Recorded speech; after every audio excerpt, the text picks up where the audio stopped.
Hey there again, humans unknown humans. It's me, Denise, again, and hopefully this next topic is better. I am not going to sit here and pretend to be like the Zen person that I wish I was. That's why you will find me talking about those topics that are quite unraveling for some people.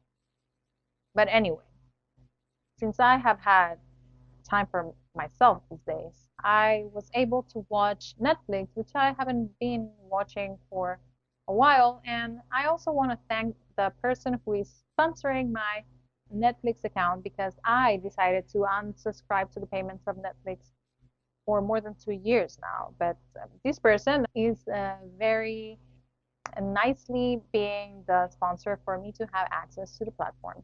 So thank you for that. I was able to enjoy that benefit. And I know that you're not going to cut me off because if you have to cut me, you would have to cut all the other people that you have. And that probably won't happen soon. So thank you. Anyway, so I was able to watch a mini series called May. And not that I want to spoiler for people the whole thing, but if you are into more dramatic type of series, I would recommend this one, Especially women probably would enjoy this because we are more in touch with our feelings, I would say.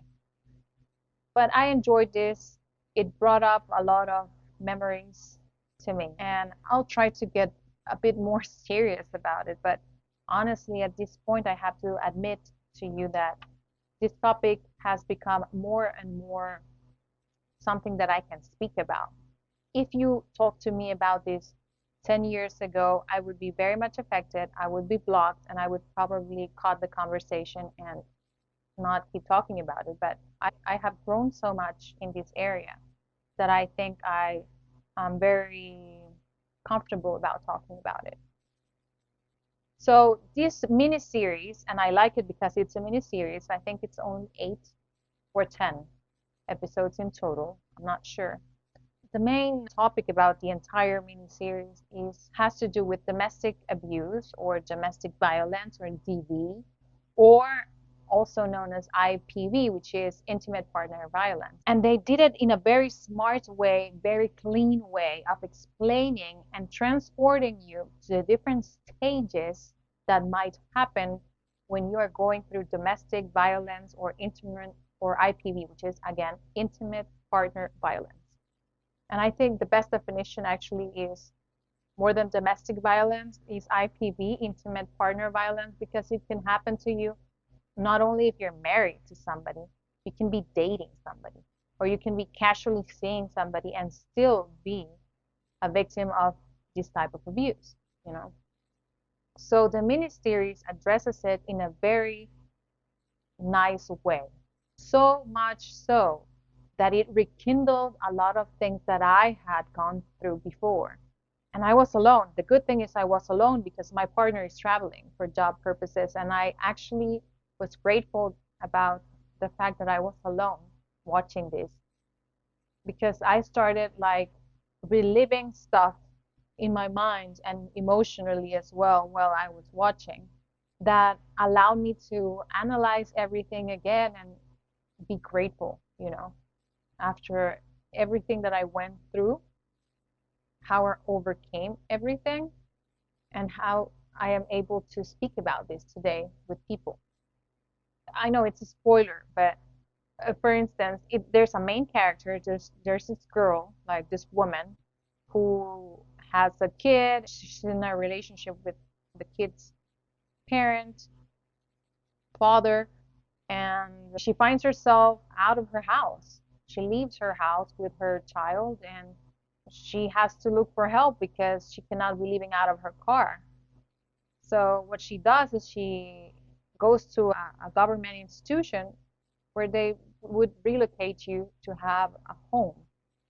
But the reasons why they might relocate you have to be attached to certain type of evidence that you are homeless or that there is a reason why you had to leave your home if you had a home, especially if you have a kid with you.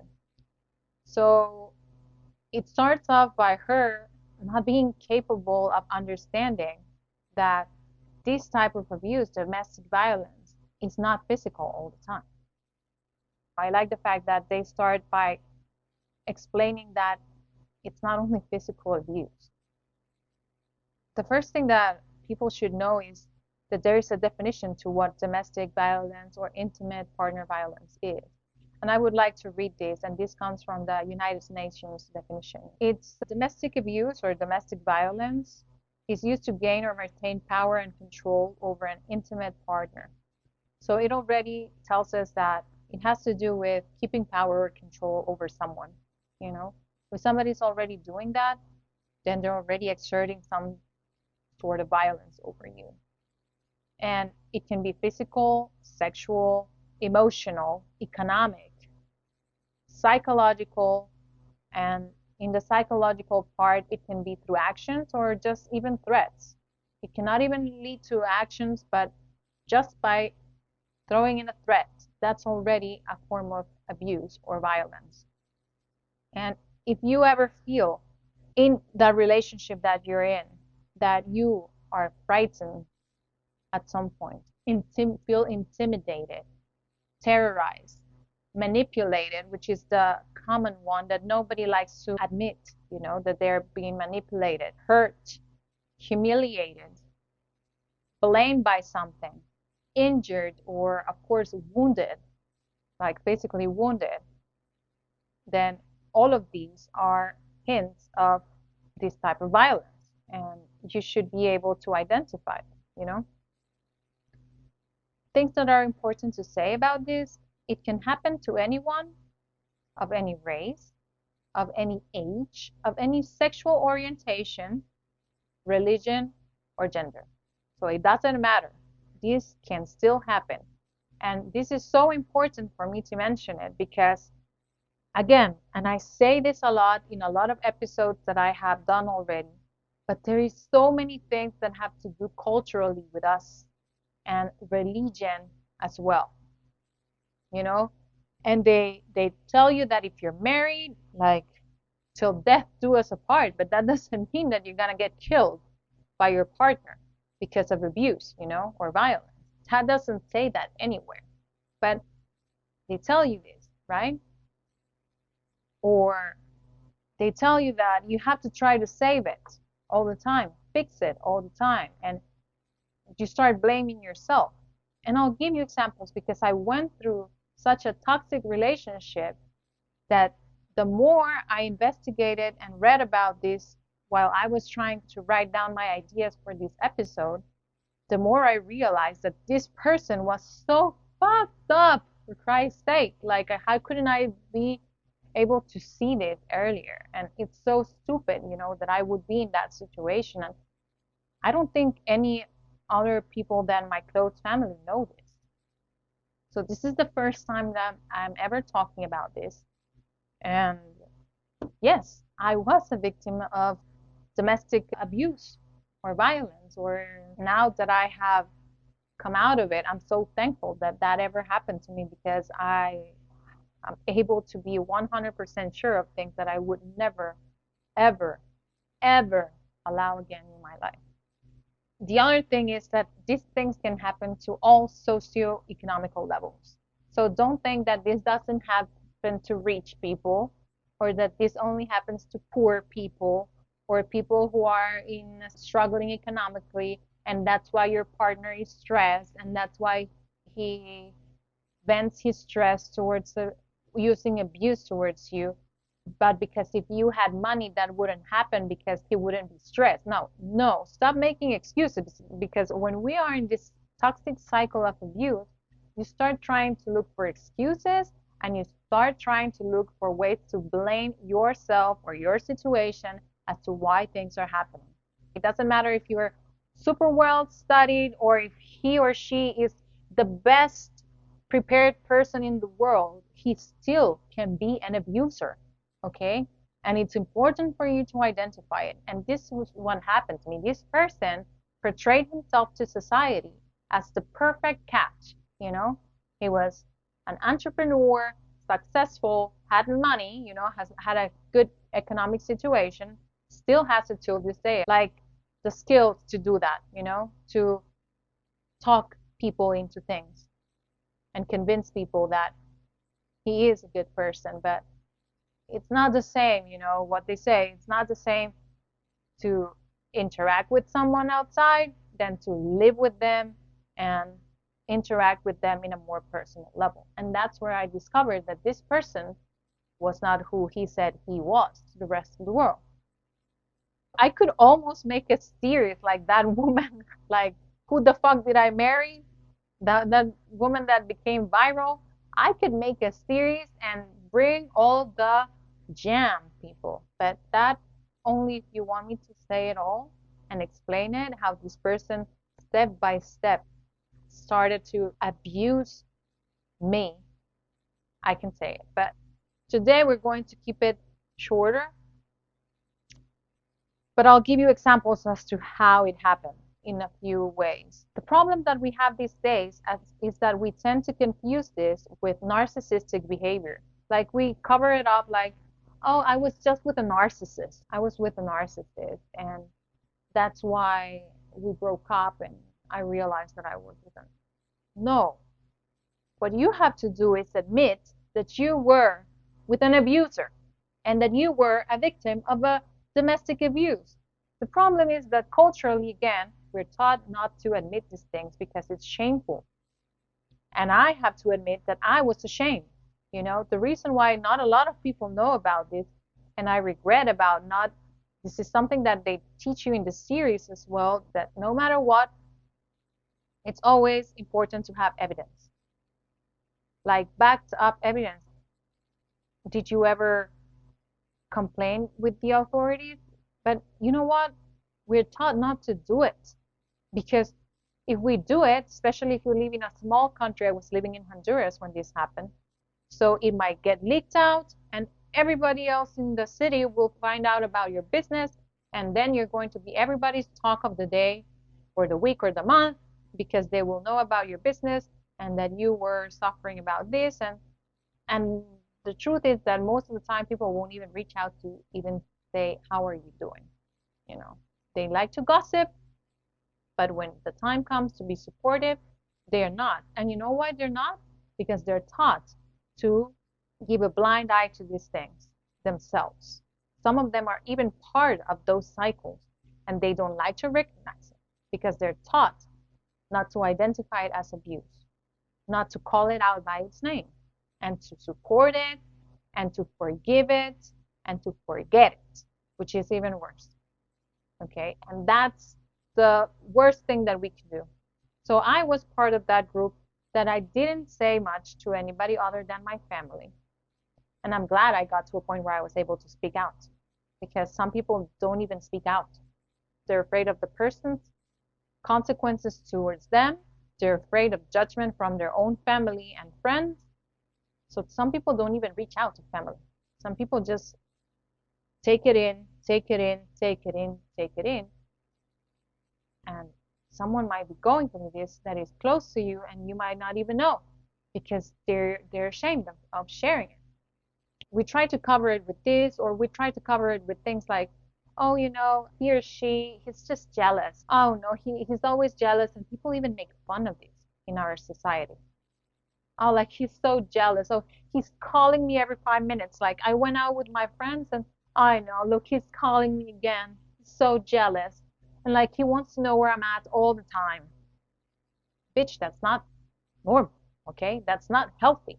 And these are the things that people don't understand that are not normal, not healthy. It's not jealousy anymore, like healthy jealousy. It's freaking harassment and stalking.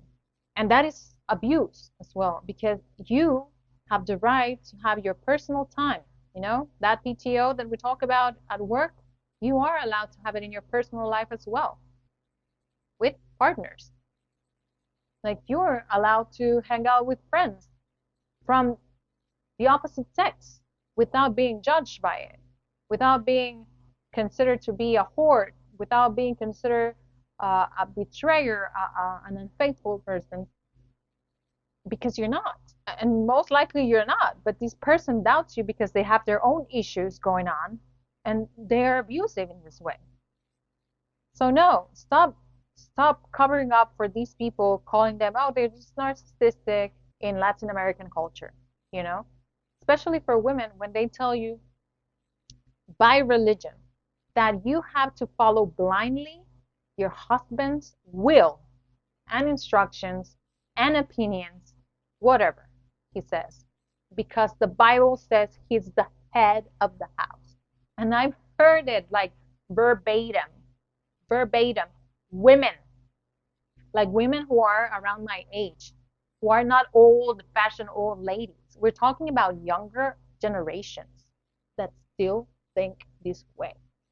I'm married by religion, and it says in the Bible, it says that you have to follow your husband. If your husband says this, you have to understand that you need to follow your husband's lead because he is the head of the house. The fuck with that shit? Like, seriously? Are we serious? What century do we live in, first? And second, so you have no opinion at all? Like, he can tell you, oh, I will take control of all the finances, fuck off.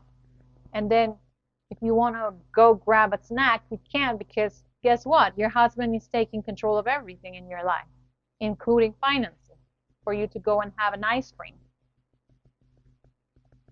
It's not normal, okay? So cut the bullshit with the religious beliefs as well, with the head of the house shit, the head of the house speech. Sorry. Get the fuck out of here with that thing. I don't believe in it. And you shouldn't too. Addiction. People also hide behind addictions or justify other people's behaviors behind addictions. Like he or she, oh, I think they're stressed and that's probably why they're being so obnoxious or they're being so hurtful towards me or they're cursing at me or they're insulting me because, oh, he's going through a lot, like he's dealing with his addiction. Guess what? You don't have to pay for his addiction. If he decided to become addicted to drug, whatever, that's not your fault.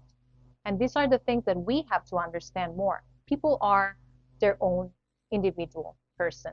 We're not the perpetrator of. Now, if you were the one who influenced the whole thing, well, that's another conversation, but you know what I mean. Like, stop justifying people's behaviors out of things like addictions or social pressures.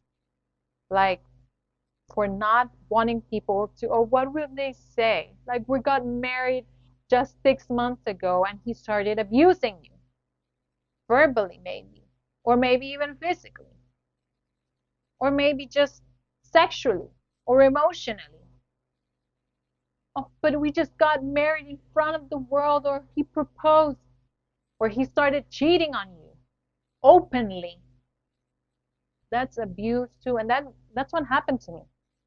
I went into a relationship where I was committed. I have always been. That has something that has never changed in me. So that's where I know that I was not the problem. I have always been a faithful partner. If I decide to be with someone, that is my commitment and my decision to be with someone. Otherwise, I call myself single person and I fuck around if I want to. But if I am in a formal relationship with someone, I commit to it. And this is who I am. Those are my values. Those are my principles. And this person started cheating on me. I found out because shitty people from Honduras and messy women from Honduras, as they are, you know, fuck bitches that they can be, started sending me messages through social media and telling me that they were fucking around with this person. And I'm like, what the fuck is going on? Why do I deserve this to be happening to me? I've never hurt someone. I've never fucked somebody else's guy.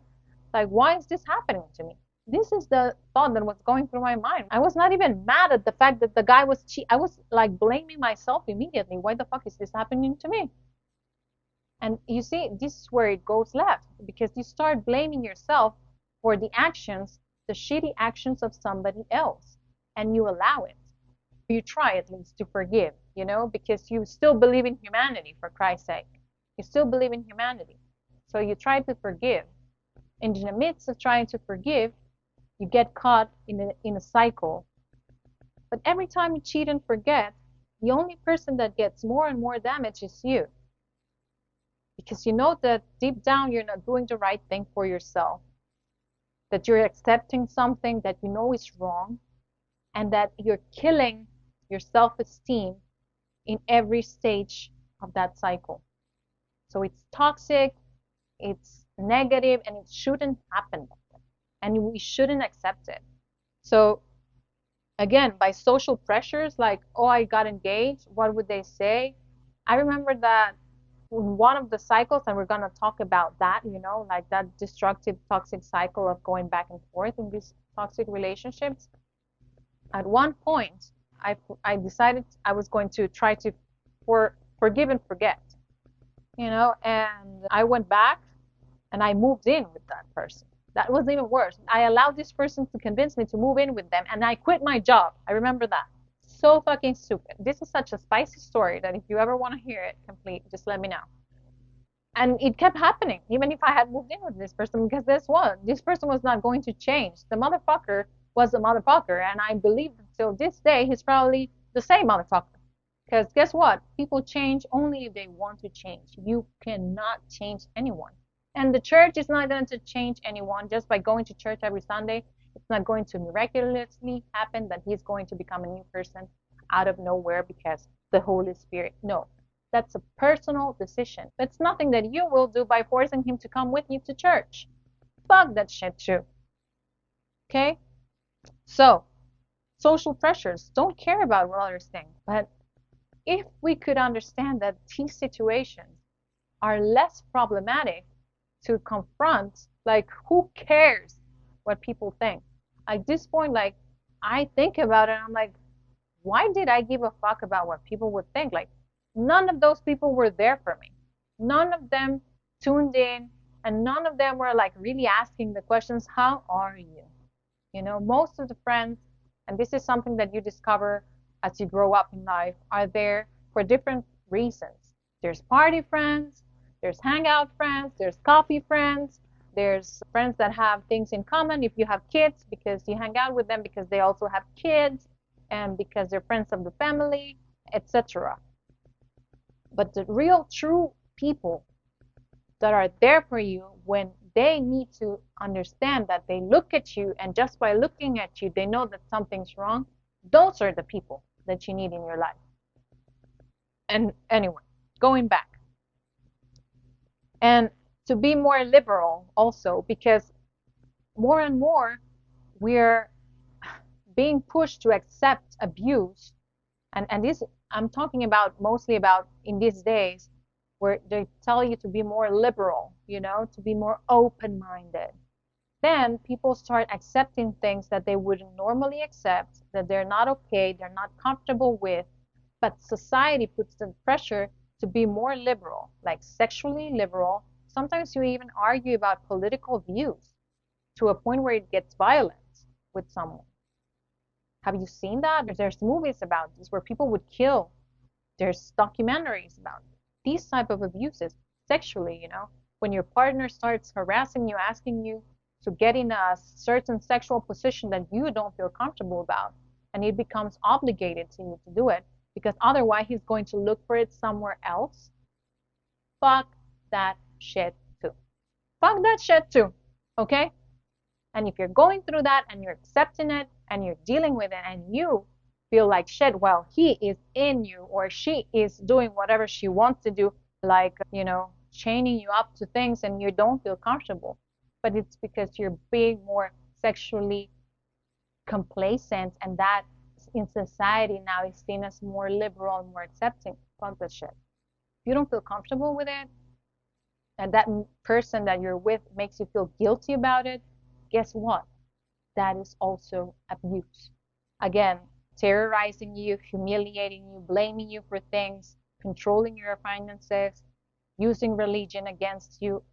Guess what? That's one thing. It might be one of those things.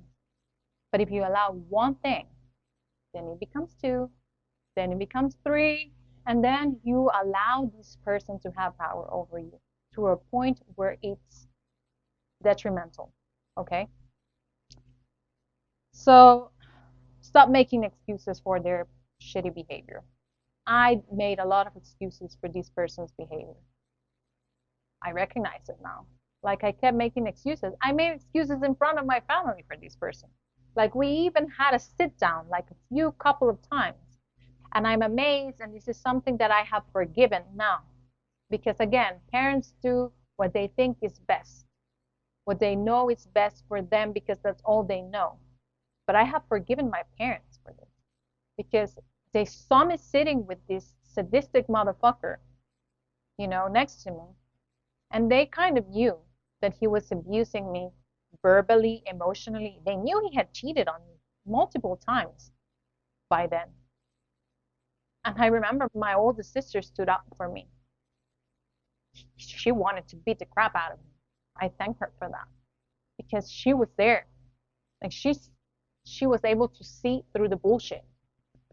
Out of anger, she's a bit crazy sometimes, you know.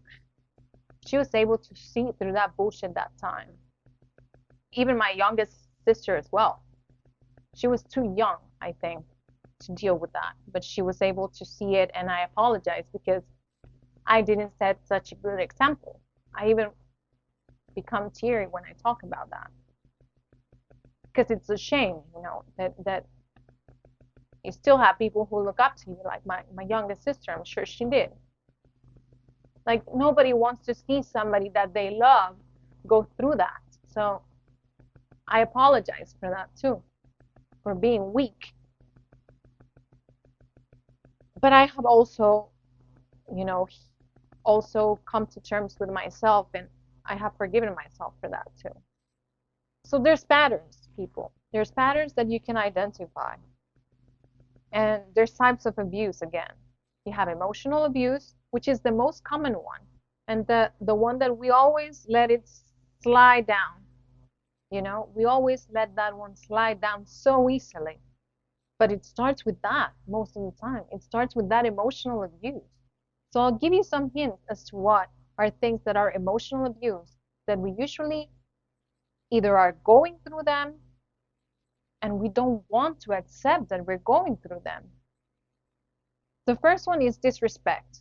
So the moment where you are with a couple, with a partner, and you start talking to each other in a disrespectful tone, language, or way, it's done.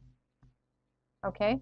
You have been with this person, let's say 5 years, and during the first 3 years that you were together, it was all fine. But then in the 4th year, you started having altercations, and he started being, or she started being, more verbally abusive with their words, like insulting.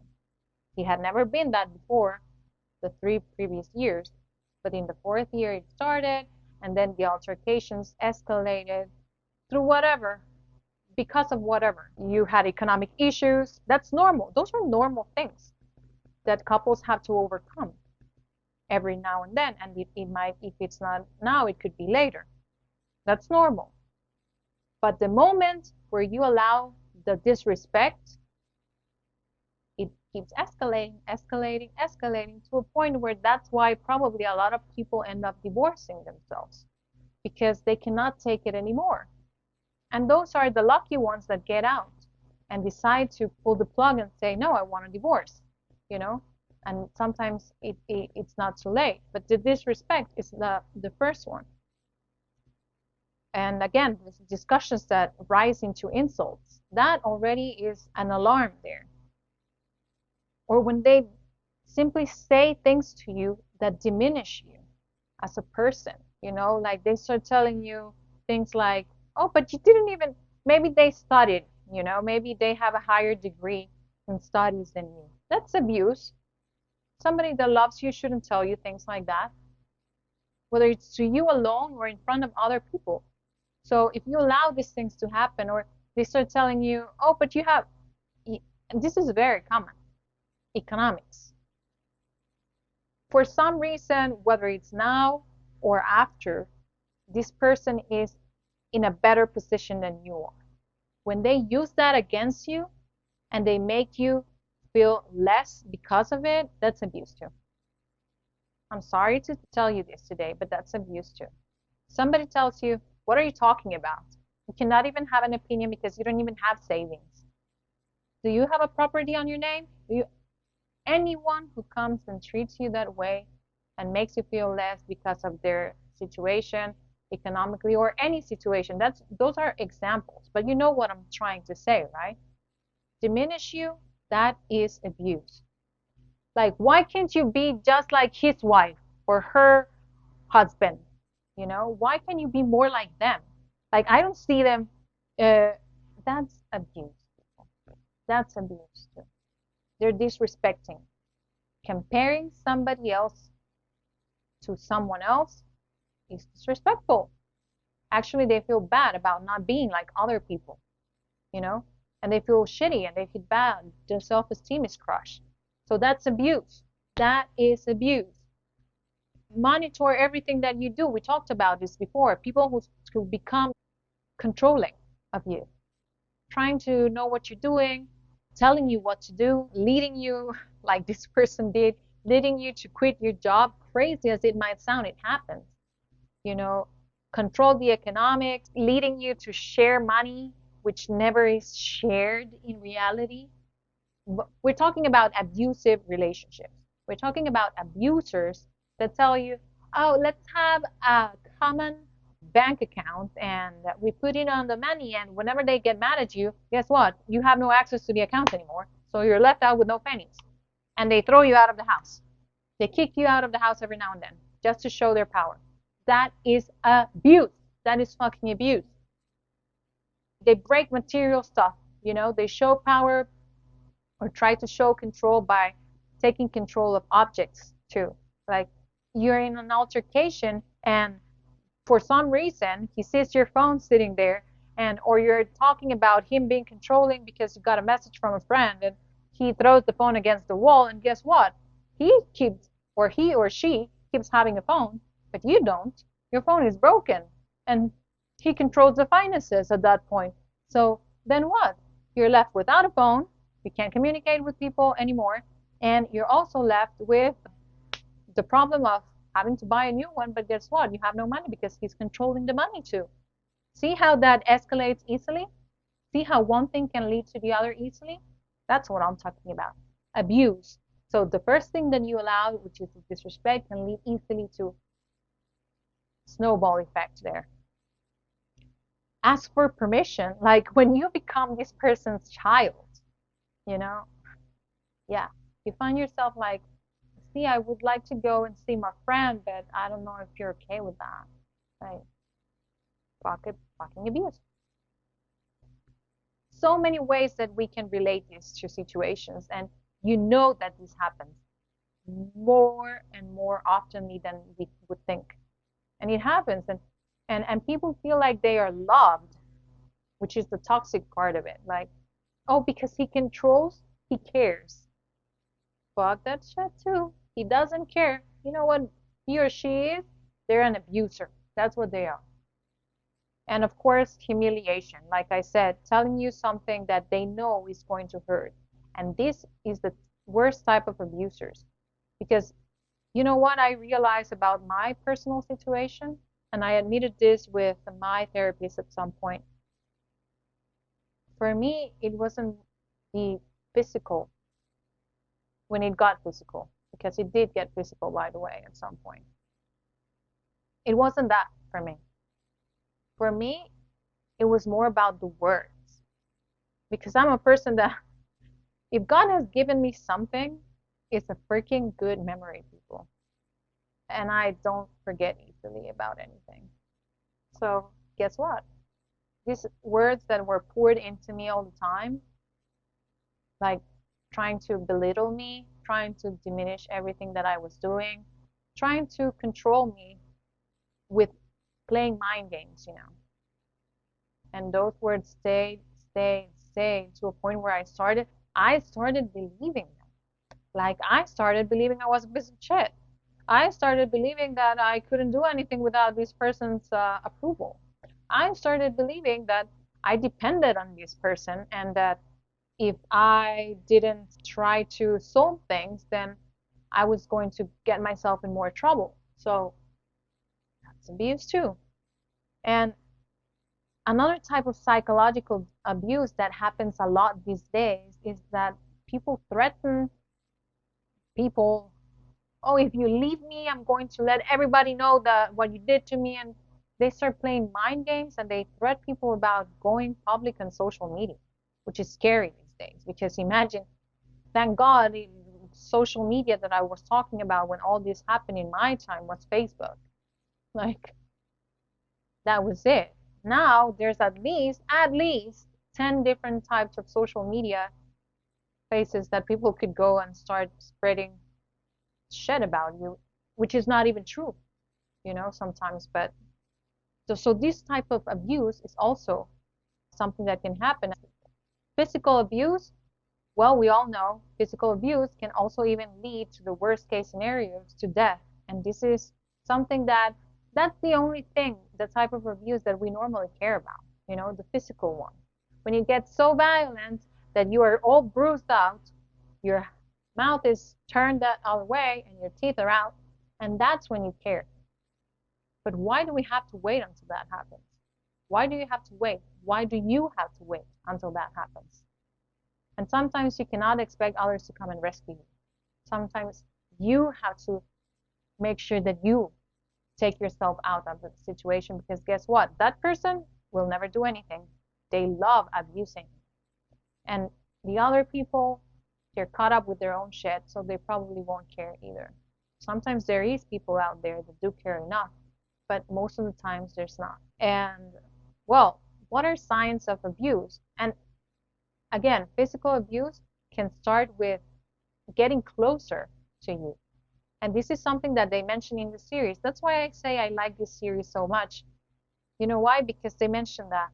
They mentioned that it started, she never got like physically abused, like he didn't hit her at any point. Lucky her. She was not part of that group that gets, physically mistreated.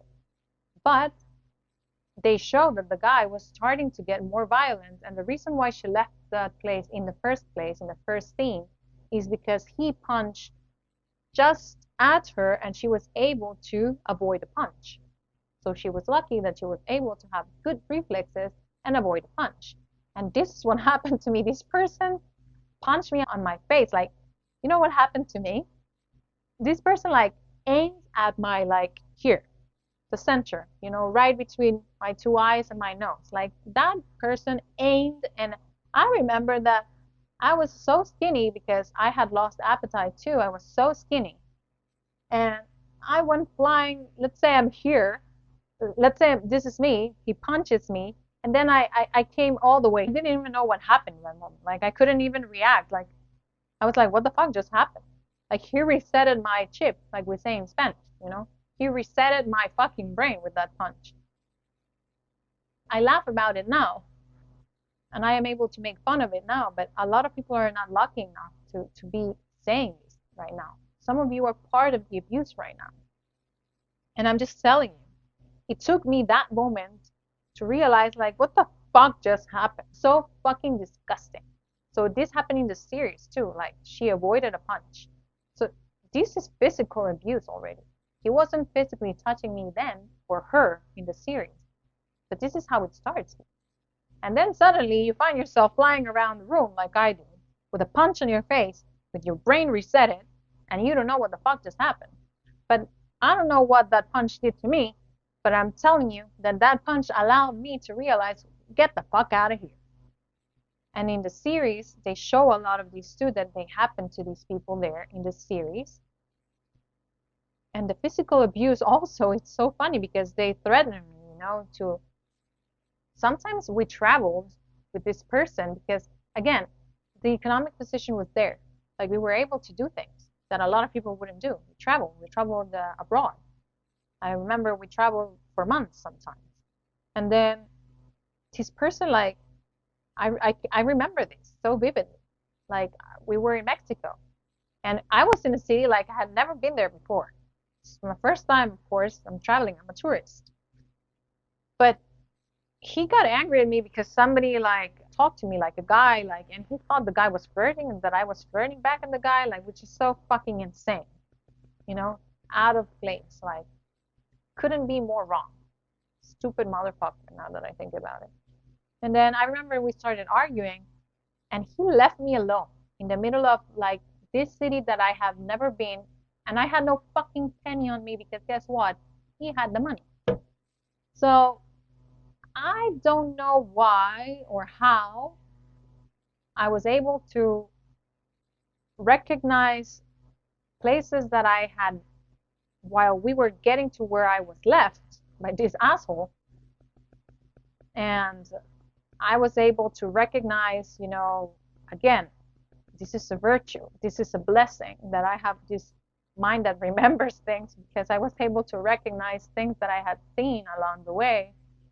And I was able to come back to the hotel where we were staying. And the reason why we were traveling is because we were going to make things better, like honeymoon reconciliation. Fuck that shit too, you know? Anyway, crazy people, crazy. But yes, abandoning you in an unfamiliar place, fucking another sign of physical abuse. Driving recklessly to scare you, guess what? They do that. That guy used to do it too. And the problem is that sometimes that driving recklessly to try to scare you is not going to be trying to scare you. Weapons, people buying weapons and threatening you with weapons. And now that I think about this person, I remember that they said that they got a weapon because they were scared about something that had to do with the business that he owned. And then he was scared that somebody could come and rob him. But now that I tie knots here, tie the knots, I am actually thinking that all of this was maybe a made up story about the whole getting a gun thing too. Who knows? What if that gun could have been used on me later on out of his craziness, which I believe is very, very much possible at this point. So thank God again, I got out on time.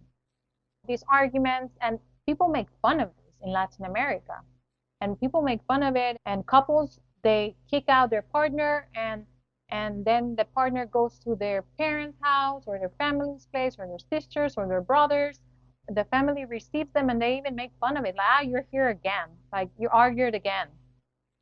That's so abusive, and so unhealthy. And the fact that people in our society in Latin America accept it so easily, like, oh, that's so easily, that happens to us too. We fight all the time, and I end up going to my parents' house. No, that's abuse. Traps you in your house, that's the opposite. They can trap you, they can lock you up, so treat you like almost like a prisoner sometimes. That's so unhealthy. Prevents you from going to the police, and they make threats if you do, and the medical attention if you were physically abused to the point where you need medical attention and they restrain you from going. That's even more of an abuse. And then there's people who have family, threaten to hurt the children, and they sexually force somebody to have sexual relations. This could only get worse. But you see how easily we would be able, and I'm not saying, because a lot of couples don't get to these extremes where people associate abuse, being in domestic violence and abuse, only if they're being sexually assaulted by their own partner, which is almost rape at this point, or only if they are like physically abused where they have blood coming out of their body. No, no. All of the other ones.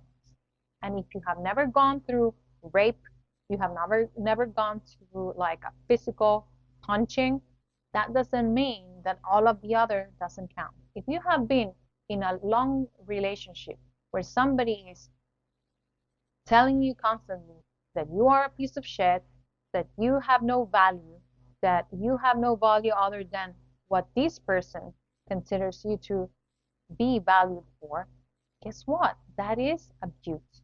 And that, like I explained to you, sometimes is even worse than the physical abuse, because these are things that you start believing and they're not true.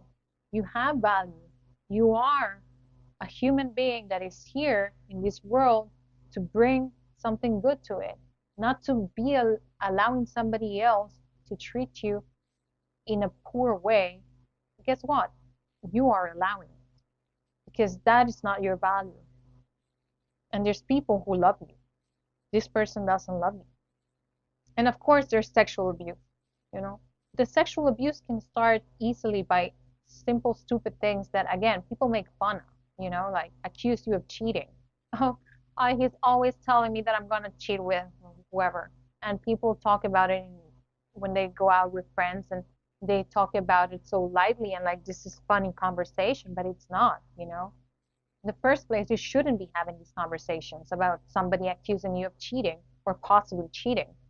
Like, how unhealthy is that?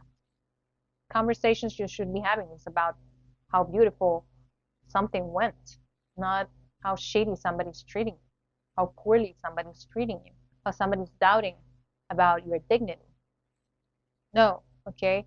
The sexual abuse starts also by people controlling how the other person dresses like.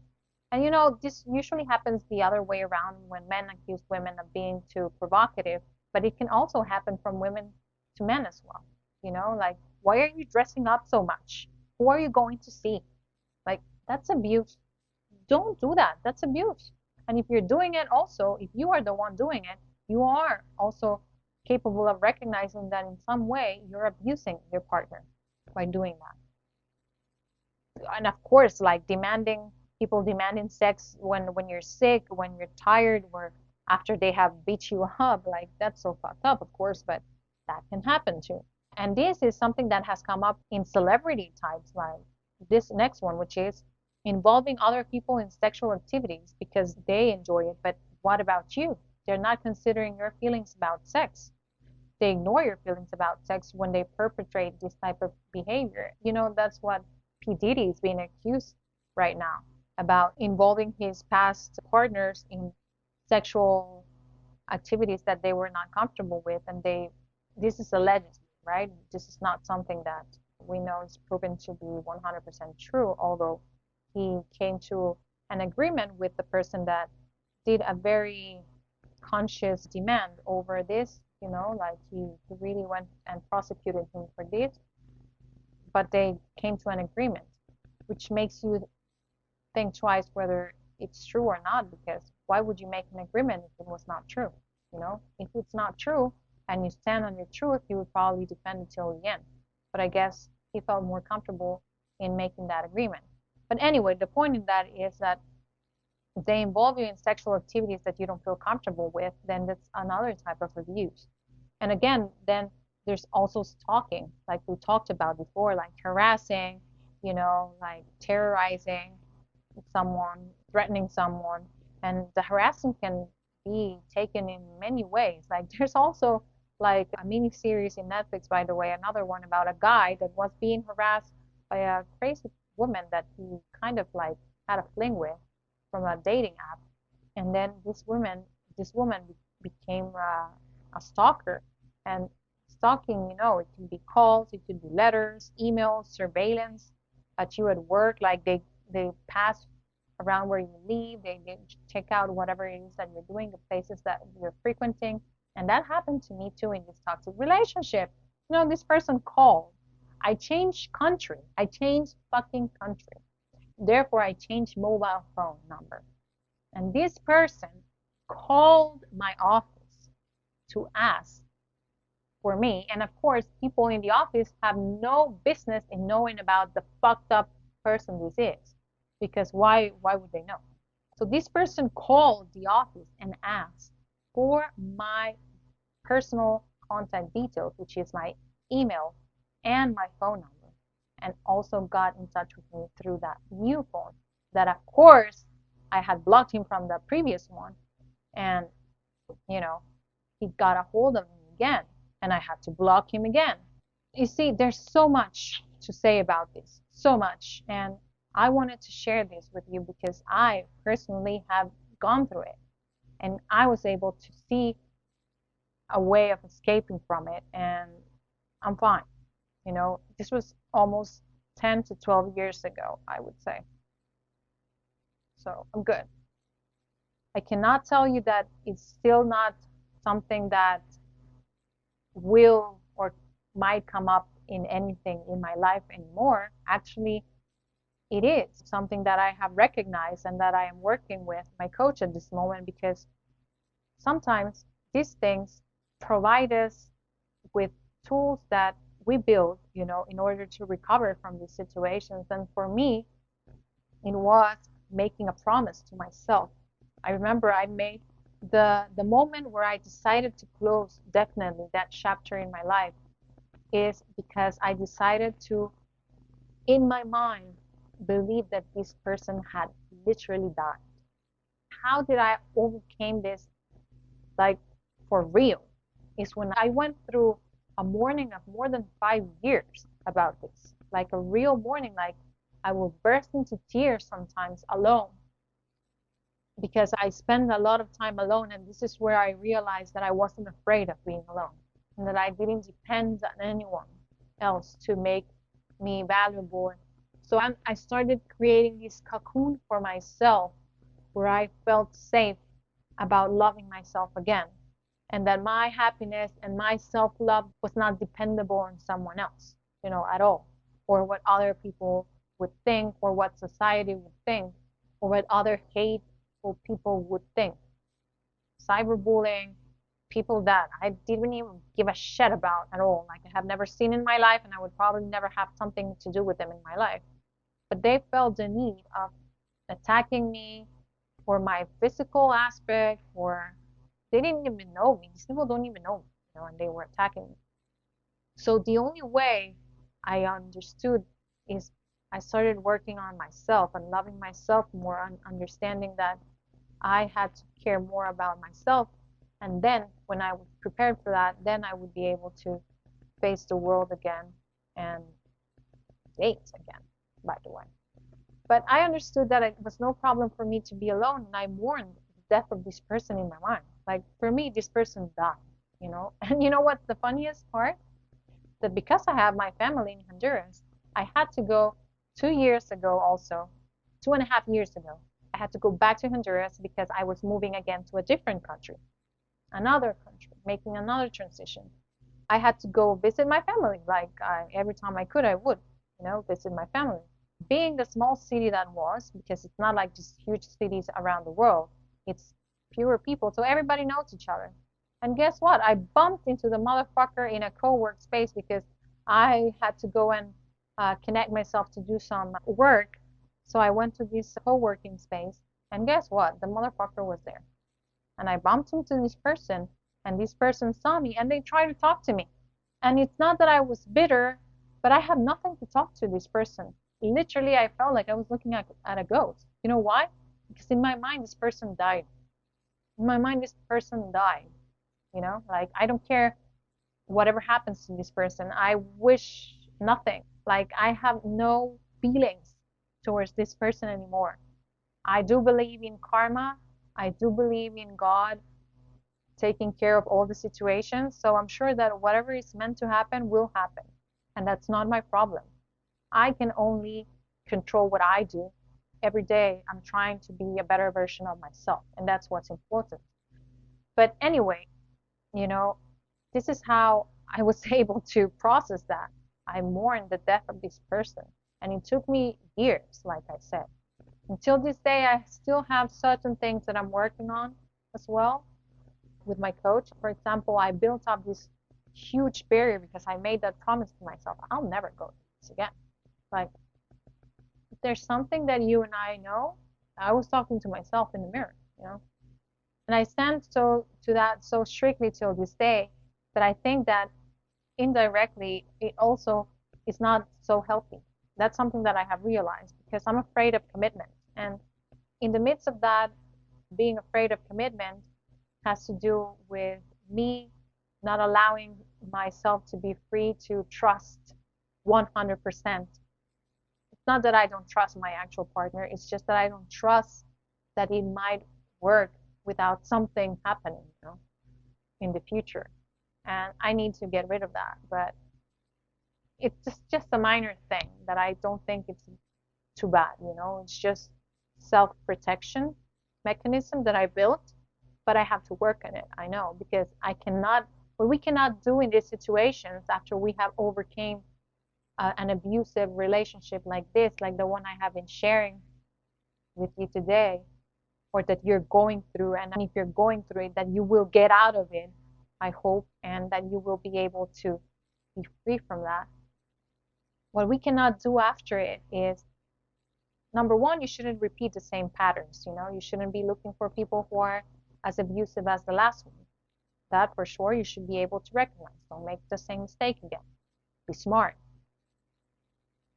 Some of you fall into the same patterns with different people. You go through people and for some reason you say, why does this happen to me? But then you have to make an introspection and realize that maybe you are doing something wrong by putting yourself in those situations and allowing people to disrespect you. What I mean is, like, we build these huge barriers, and what we do not have to do is blame others for what one asshole, like the one I explained to you that I had in my life at some point, did. I cannot blame my actual partner for that and believe that he's going to be that same person, because guess what? They're totally the opposite, actually.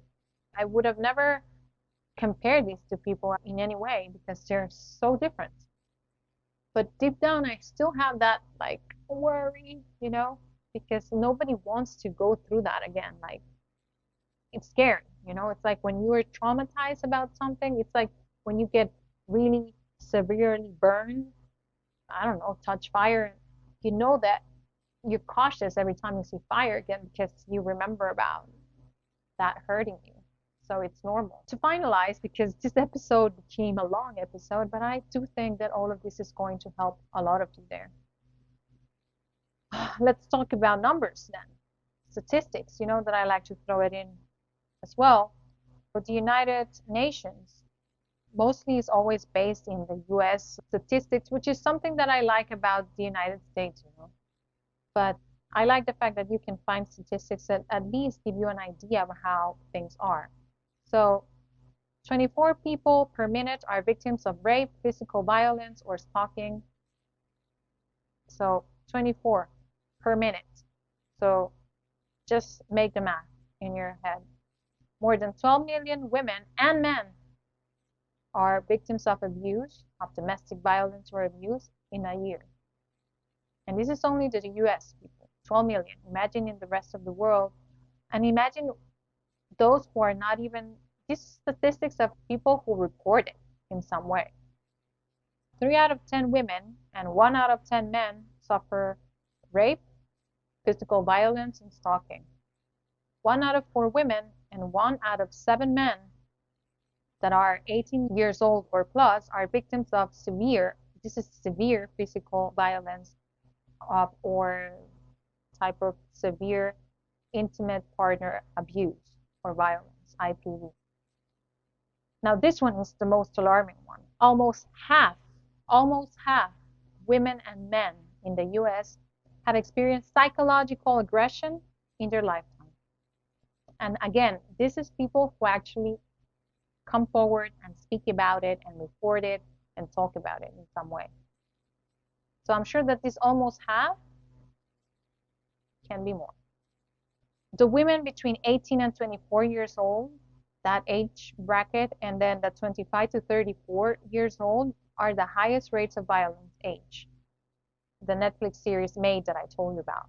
So I found the same information, and this is what triggered me, and I said I have to talk about this. Like, make that analysis and introspection and think about everything. And at the end, this is the same thing that the lady who runs the DV, which is Domestic Violence Center that they picture in this mini series, says to the main character of the series, the average of 7 attempts for someone who is suffering from abuse, it's an average of 7 attempts for them to leave their abuser and separate for good. And guess what? She tells her it took me 5. So the manager of the DV center, it took her 5. And now that I think about it myself, on the times I went back and forth in this toxic relationship, at least 4 or 5 times it took me. It didn't take me the average, which is 7, which I'm glad, like, that's perfect. Again, not a lot of people are lucky enough to say they get out of it. Some people die. Some people are suffering about these things still in this moment. If you can beat the average, do it. Get out of it.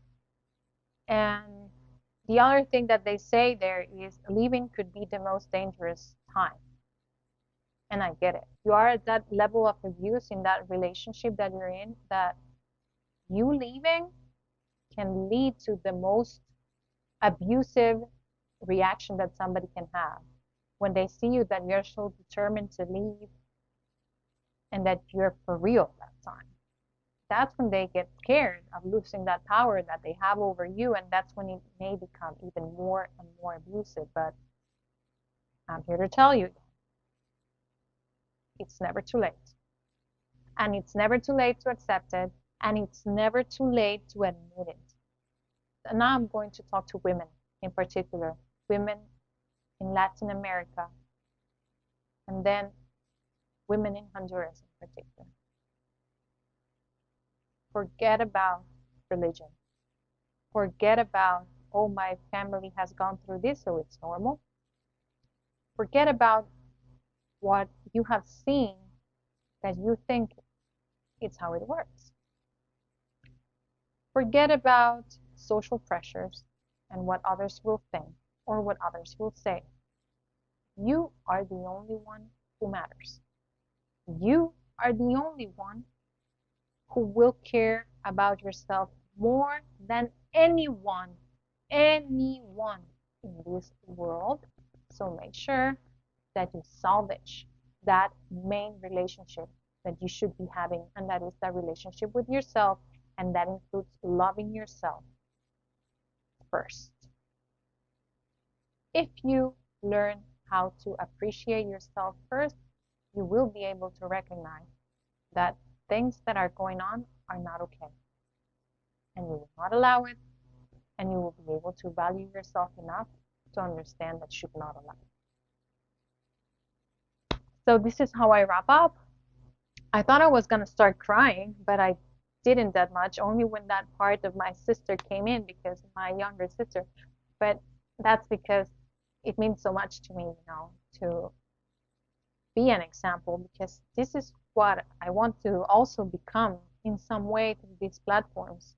I don't want to become like the example that you look at, because I'm not perfect, but I want to help people in any way that I can. And if I did actually, after watching that miniseries, I joined, that there's meetup groups, like whoever's trying to look for friends out there or people to hang out with, they know what meetup is. So I met up with women who were victims of abuse here in France. I was so happy after being in that meetup group, because I was able to share my experience, and there were people there that were actually going through abuse and admitted it, and they said that they were inspired to that day try to improve their situation. So that already it brings joy to my soul, to so many levels that I cannot even explain.